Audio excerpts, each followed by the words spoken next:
विभजयते नानृत्तम्। नमस्कार, मैं हूं अमन यतन वर्मा। खाकी एक वचन में आपको दिखा रहे हैं जयपुर में रहने वाली 24 साल की आम लड़की शालीन के साथ हुई घटना। 23 जून की सुबह को जब शालीन नींद से उठी तो उसकी आंखें फटी की फटी रह गईं। उसके कपड़ों पर, उसके कमरे में हर तरफ खून ही खून था। और शालीन को इससे भी बड़ा झटका तब लगा जब इंस्पेक्टर मृणाल और उनकी टीम को पता चला कि वो खून एक मजदूर का है जिसका पिछली रात को कत्ल हुआ था। पर लाश के कपड़ों में मिले एक लाल धागे से इंस्पेक्टर मृणाल का शक और मजबूत हो जाता है कि कोई शालीन को फंसाने की कोशिश कर रहा है। आखिरकार जब एक खबरी ने बिल्डर आरटी मेहता के इस केस से ताल्लुकात होने की संभावना बताई तो इंस्पेक्टर मृणाल अब इस गुत्थी को सुलझाने में जुट पड़ी। I don't believe this. आप मुझ पे कत्ल का इल्जाम लगा रही हैं? ऐसा है मेहता साहब, पुलिस इल्जाम नहीं सीधा चार्ज लगाती है। और मैं आपको इतनी देर से ये समझाने की कोशिश कर रही हूँ कि शालीन आपके लिए और कंस्ट्रक्शन के लिए कितना बड़ा खतरा थी। मैंने कहा ना मैडम, मैं किसी शालीन को नहीं जानता। हाँ, मैं मानता हूँ कि मेरी कंस्ट्रक्शन साइट पर एक मजदूर की मौत हुई और उसकी फैमिली से मेरी पूरी सिंपैथीज है, लेकिन उस मौत से मेरा कोई लेना देना नहीं है। You are just wasting my time. पानी पी लीजिए, गला सूखने के चांसेस हैं आपके। क्या मतलब? चलो ठीक है, पॉइंट टू पॉइंट बात करते हैं। पॉइंट नंबर 1, वो मजदूर मरा नहीं, उसका मर्डर हुआ है। और पॉइंट नंबर 2, देखो शालीन मैडम, जब तक शराफत से बात कर रहे हैं तब तक समझ जाइए।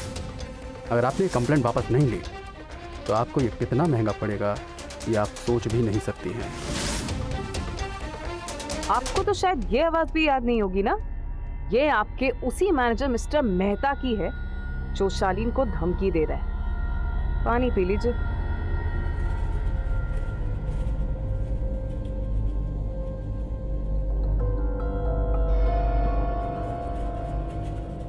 मुझे अपना लॉयर चाहिए।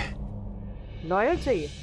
ऐसा है मिस्टर मेहता, आपकी साइट पे मर्डर होना, शालीन का आपकी कंस्ट्रक्शन रुकवाने के लिए कंप्लेंट फाइल करना और आपके मैनेजर का उसको धमकी देना।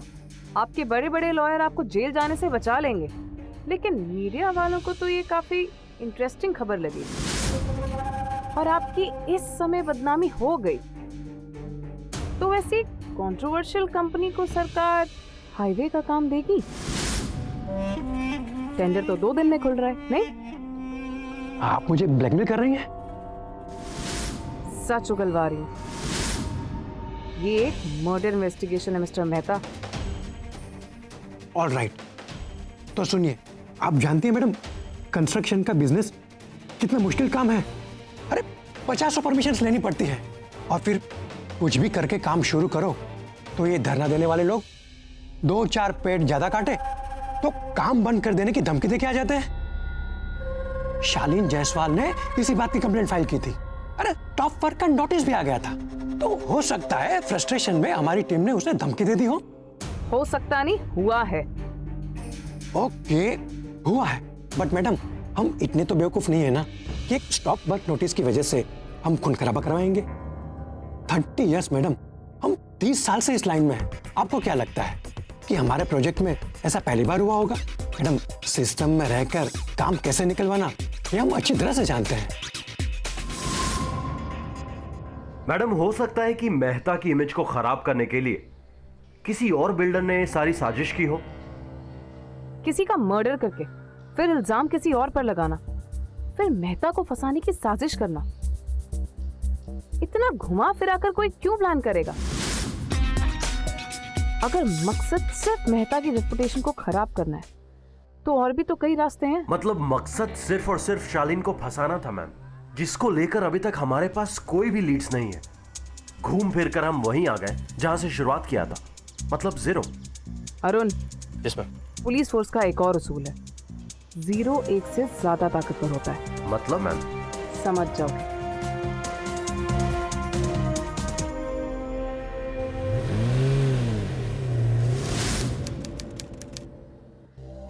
शालीन, जब तुम सोने गई तो उसके 1 घंटे पहले तुमने क्या क्या किया, क्या खाया, मुझे सब डिटेल्स चाहिए। मैम, मैं यहाँ सोफे पे बैठकर लैपटॉप में काम कर रही थी, टीवी ऑन था। अचानक से मेरे मोबाइल में एक मैसेज आता है। मैंने देखा तो मार्केटिंग कंपनी का था। मैं बहुत इरिटेट हो गई और फोन को सोफे पे ही फेंक दिया। उसके बाद मैंने टीवी बंद किया और फिर 20 मिनट तक मैं थीसिस लिखने पर फोकस किया। फिर मैंने अपना लैपटॉप बंद किया और मुंह हाथ धोने के लिए मैं मशीन के वहां गई। मुंह धो के मैंने नैपकिन को वापस वहीं पे टांग दी। उसके बाद मेरा सिर बहुत भारी सा लगने लगा, मुझे चक्कर भी आने लगा, बहुत अजीब फील हो रहा था। फिर मैं आकर हॉल में ही सो गई।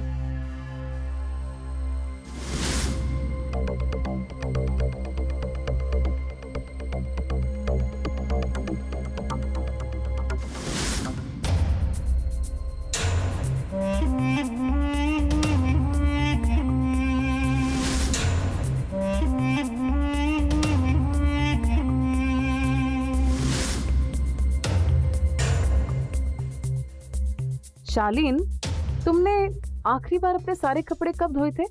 मैम, 5-7 दिन पहले। क्यों? तो फिर ये नैपकिन इतना नया ताजा क्यों?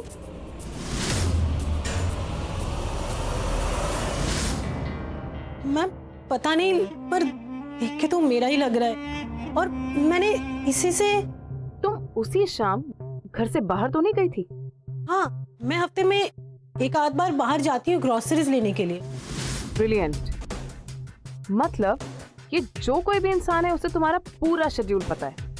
इसे पता है कि तुम कब और कितनी देर के लिए घर से बाहर रहोगी, और तभी इसने तुम्हारे घर में घुसकर तुम्हारे नैपकिन से अपना नैपकिन चेंज किया, जो कि एग्जैक्टली तुम्हारे नैपकिन से मैच करता है, लेकिन उस नैपकिन में क्लोरोफॉर्म था। मैम, लेकिन अक्सर शालीन घर पे ही होती है। कहीं ऐसा तो नहीं कि शालीन पे नजर रखने के लिए किसी ने घर में कैमरा या माइक लगा दिया? अगर ऐसा होता तो वो सबसे पहले शालीन का लैपटॉप हैक करता, लेकिन मैं लैपटॉप चेक कर चुकी हूँ। नहीं, ये क्रिमिनल टेक्नोलॉजी पे नहीं, सिर्फ अपने दिमाग पर भरोसा करता है।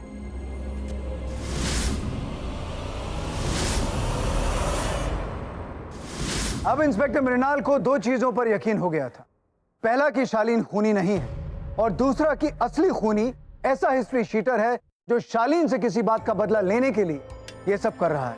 और यह इंसान पिछले कुछ हफ्तों से पल पल शालीन पर नजर रख रहा था। अगर क्रिमिनल को पकड़ना हो तो क्रिमिनल की तरह सोचो। इस कहावत पर इंस्पेक्टर मृणाल को काफी विश्वास था, इसलिए अब इंस्पेक्टर मृणाल ने ठान लिया था कि वो उसी के खेल में उसी को चारों खाने चित करेंगे।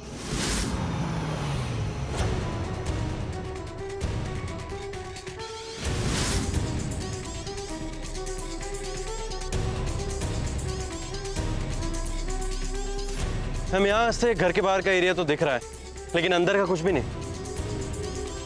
Chaudhary, yes ma'am. पता करो ये बंगलो किसका है। हाँ जी भाई साहब, ये बंगला किसका है? मैम, ये लोगों का कहना है कि ये बंगला पिछले 3 महीने से बंद था। Let's go. ये तो तभी बन सकते हैं जब कूदने के लिए कोई दीवार चढ़ेगा। इसका मतलब यहाँ कोई आता जाता रहा और सबकी आंखों में धूल झोंकता रहा। और अब धूल हटाने का वक्त आ गया है।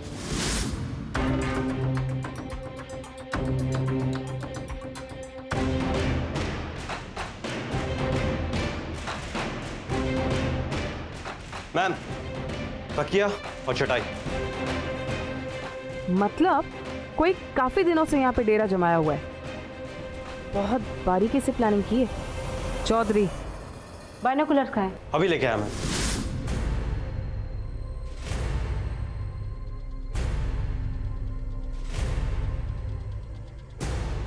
यहाँ से तो हॉल और किचन का एरिया दिख रहा है।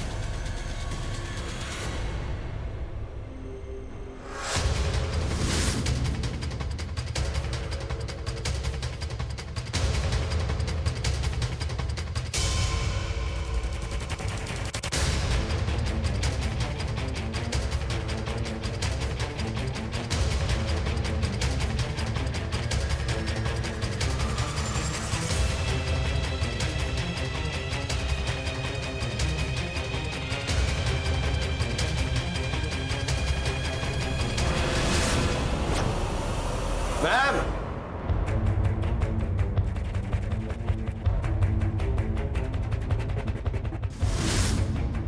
CH, एक जर्मन ब्रांड है। पता करो यहाँ आसपास किस पान वाले के पास इंपोर्टेड ब्रांड्स हैं। अब तो ये सिगरेट का टुकड़ा ही सारी प्लानिंग राख कर देगा। ए दर्शन सिंह, इधर आ। मैडम जी, ये दर्शन सिंह है। इस इलाके में ये एकमात्र ऐसा आदमी है जो विदेशी सिगरेट बेचता है। हाँ मैडम जी, हमारे यहाँ एक से एक विदेशी कंपनियों की सिगरेट मिलती है और दूर दूर से लोग आवे हैं हमारे यहाँ सिगरेट लेने। आपको कह दूं, जानकारी। तुम्हारे यहाँ से सिगरेट कितने लोग लेकर जाते हैं? कुछ 8 से 10 लोग हो गए मैडम जी, जिनके लिए मैं खास तौर पे यह वाली सिगरेट लाके रखता हूँ। कोई ऐसा इंसान जो सिर्फ 2-3 हफ्तों से लेकर जाने लगा हो। क्या मैडम जी, वो मोटरसाइकिल वाला 3 महीने से 2 दिन में एक बार सिगरेट लेने यहाँ आता ही है। क्यों मैडम जी, उसने कुछ गड़बड़ कर दी है क्या? तुम्हें हमारे साथ पुलिस स्टेशन चल के उसका स्केच बनवाना होगा।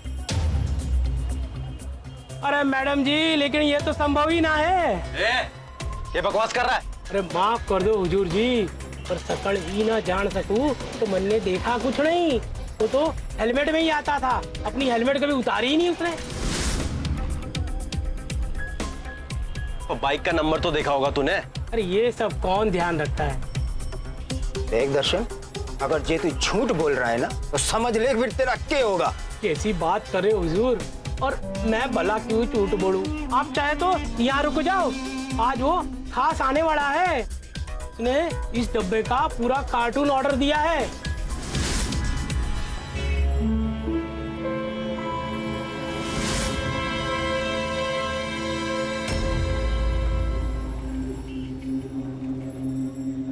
दो घंटे हो गए सिलार भाई, कहीं उसने अपना प्लान बदल तो नहीं लिया?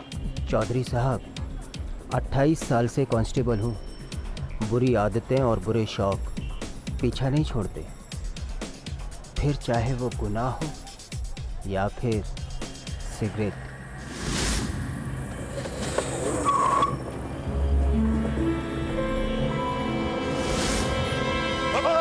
चाबी चाहिए आप लोगों को। चल चल चल, बाइक से निकल, बाइक से। दर्शन सिंह बचाओ। साहब जी रुको रुको, अरे ये वो नहीं है, ये तो हमारे दोस्त है। वो तो कोई और है साहब जी। यार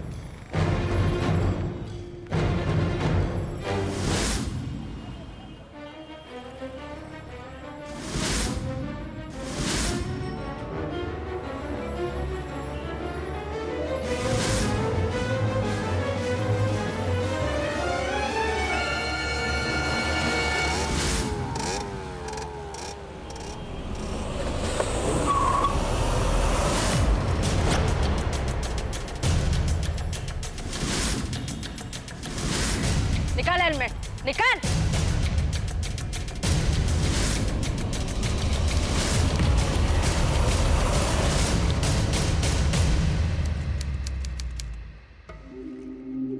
शालीन जी, इस आदमी को पहचानती हैं? इसका मतलब है कि इसने क्या ये सब? अभी पुलिस को इस पे शक है, हम आगे आपको जानकारी देंगे।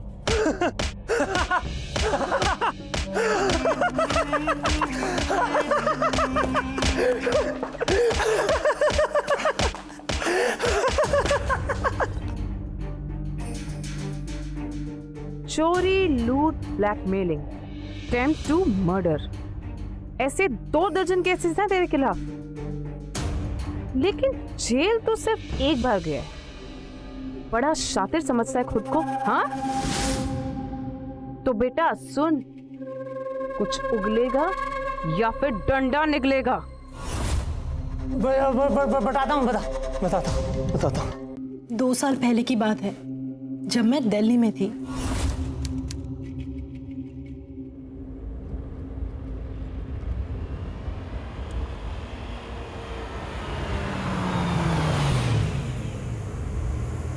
हेलो हेलो, आपके पैर में तो कितनी चोट लगी हुई है, किसी क्लिनिक में ड्रॉप कर दूं? नहीं नहीं, आप जाइए, मैं देख लूंगा। लेकिन आपको तो काफी तकलीफ हो रही होगी ना, चलिए ना, मुझे कोई प्रॉब्लम नहीं होगी आपको छोड़ने में। ठीक है ठीक है।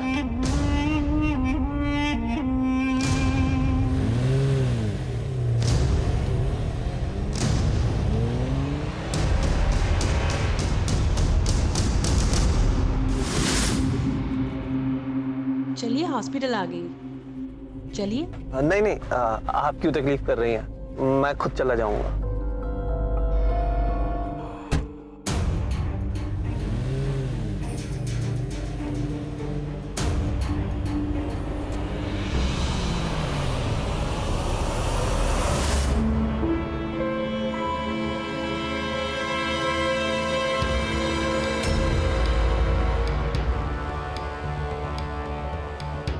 Hello, police station? जी, मैंने अभी एक आदमी को ड्रॉप किया है हॉस्पिटल पर। उसके पैर में काफी चोट लगी है। देखा तो वो वही आदमी है जो मोस्ट वांटेड है, जिसकी फोटोज दीवार पर लगे हुए हैं।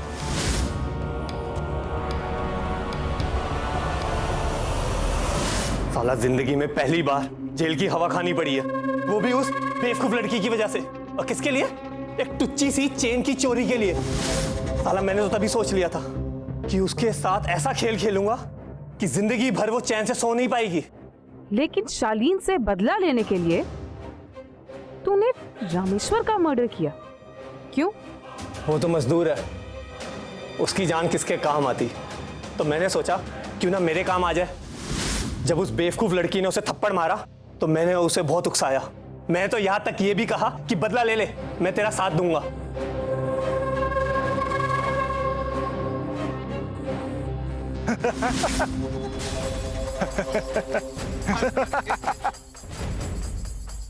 लेकिन वो लड़की अचानक से गुस्से में पागल हो गई। लेकिन मेरे दिमाग की घंटी बज गई। मैंने उसकी कुंडली निकाली और मैंने प्लानिंग की कि उसे कुछ करने से ज्यादा अच्छा है कि मैं उसकी नींदें हराम कर दूं, उसको जेल में डाल दूं। साली जेल में भी सड़ेगी और जिंदगी भर अपने आप को पागल समझेगी। और उधर रामेश्वर फ्री की दारू के चक्कर में 11 बजे कंस्ट्रक्शन साइट पे आने के लिए बेवकूफ तैयार हो गया।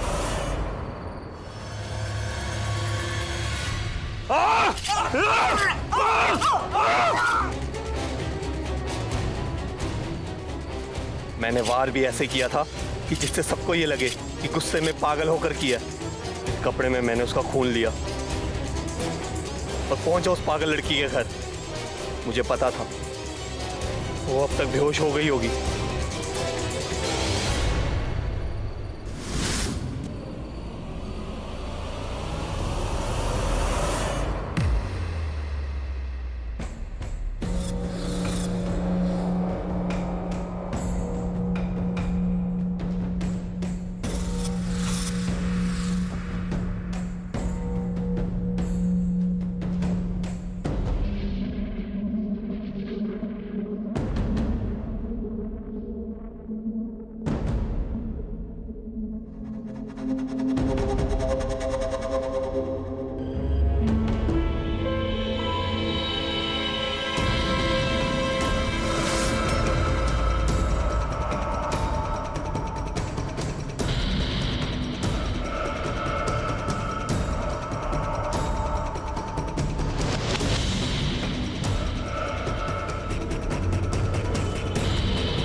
तूने बड़ी जबरदस्त प्लानिंग की, हर छोटी से छोटी चीज का ध्यान रखा, लेकिन तूने एक गलती कर दी, पुलिस को अंडर एस्टिमेट करके। इतना दिमाग अगर अच्छी चीज में लगा लेता तो आज कुछ बन जाता। विजय पर आईपीसी की धारा 302 के तहत मर्डर के चार्जेस लगाए गए। जब एक बहुत ही शातिर दिमाग गलत रास्ते पर दौड़ने लग जाए तो क्या कहर मचा सकता है, इसका जीता जागता उदाहरण है विजय। वहीं जो लोग अपनी होशियारी का समाज की भलाई के लिए इस्तेमाल करते हैं, वो इंस्पेक्टर मृणाल की तरह हम सब के लिए मिसाल बन जाते हैं। खाकी ने फिर एक बार साबित कर दिया कि गुनहगार तक पहुंचना चाहे कितना ही चैलेंजिंग क्यों ना हो, हमारी पुलिस फोर्स हर चुनौती को आंख में आंख डालकर मुजरिम को सजा दिलवाकर ही रहती। आखिर जुर्म खत्म, यह है खाकी एक वचन।